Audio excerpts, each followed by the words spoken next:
Hello, thank you for coming back to see another video of A Mother's Wild Heart. This is where I talk about motherhood and mental health and how it can be a thriving journey to lead a little one into life, but then also being on a recovering journey alongside and getting well after trauma and finding out things that work for us. And for example, our mantras in life can help us a lot with that, or should I call them mindsets or ways of being. And I want to talk about three that I'm really passionate about. So the first one is called Relentless Authenticity. I was inspired by someone on a TikTok, and it was just speaking about this that no matter what, always tell the truth. Admit that you're falling apart, admit that you live in chaos, admit that you are freaked out, admit that you're not on top of things, and don't be afraid that it will block the journey you're on, because people might even find that so refreshing. There are even employers who in a job interview could say that they're really impressed with you admitting that you just needed a gap year, you just needed to take a break because everything was getting too much and you needed a self-care year. That does not necessarily sound bad.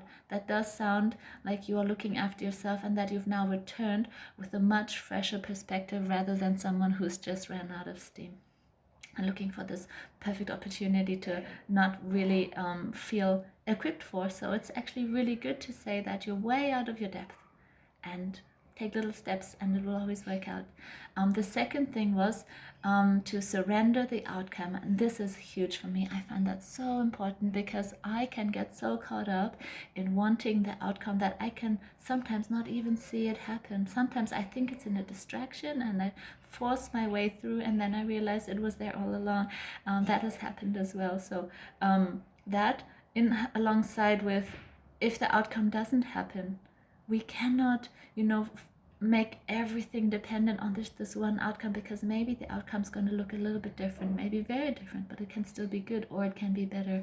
So surrendering the outcome means it doesn't have to go to plan the way you deem it necessary. It can even take on a different shape, it come in a different time, a different way, through a different source.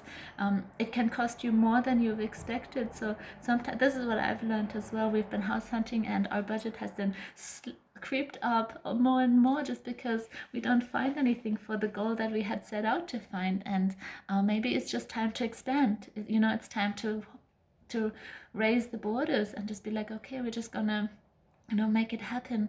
We're big people now, so I feel that through chasing a goal you also adapt to what it could look like, and you become open-minded, and sometimes better things happen that you didn't even know you were so necessary. So surrender the outcome. And the third one is, it goes hand in hand with this just one now, passionate pursuit. So that does not contradict surrendering the outcome does not mean letting it go and we'll see what happens. And it sometimes takes more intentionality. So we actually need passion to keep going for something, but then still the outcome can be some completely different than we expected, but at least our pursuit was passionate. And that's really important, because if we don't care enough, that's my daughter hammering on the piano.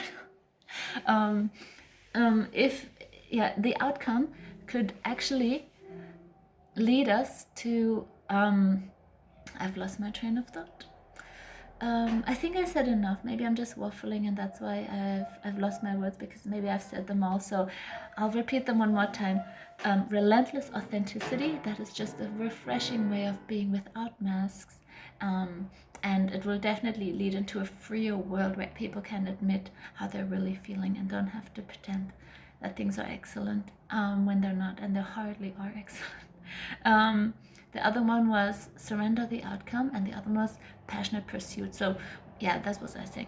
We can't, trot along in life for a very long time. That's when we lose the spark that we have, the fire, this energy that keeps us on a path. We actually need to let things go and still really, really want them. I hope that doesn't sound like contradiction. It makes sense in my mind. I wish I could articulate myself clearer.